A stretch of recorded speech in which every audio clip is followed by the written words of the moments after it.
Jeff Cowan, who was representing himself, called Detective Inspector Adam Wilkins as a witness today. Cowan questioned him over Zoom, telling the court about what he saw and did when responsible for recording video and taking photos while Cowan's property was being searched by investigators.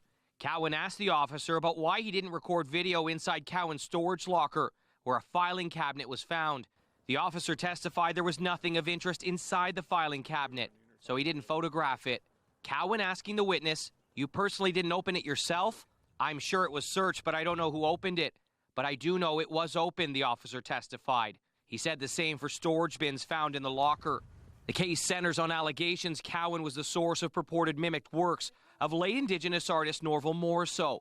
The Crown alleging Cowan is part of an art fraud ring that passed off fake Morrisseau paintings as authentic art that flooded the market and sold for tens of thousands of dollars. Cowan's co-accused Jim White and David Paul Bremner took plea deals this summer and were sentenced to house arrest after admitting to being involved in the selling of purported Morrisseau works. Bremner testified this week he was an expert in Morrisseau paintings, having studied them for years. He then appraised and authenticated works provided to him by White.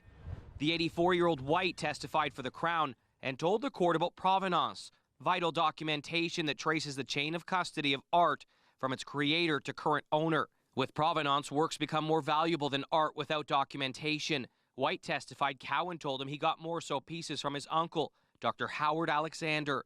"If you don't have provenance, you're taking your chances," he told the court. White testified he never received provenance from Cowan.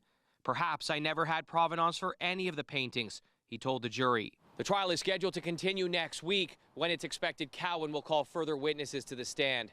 Mike Arsledy, CTV News, Barrie.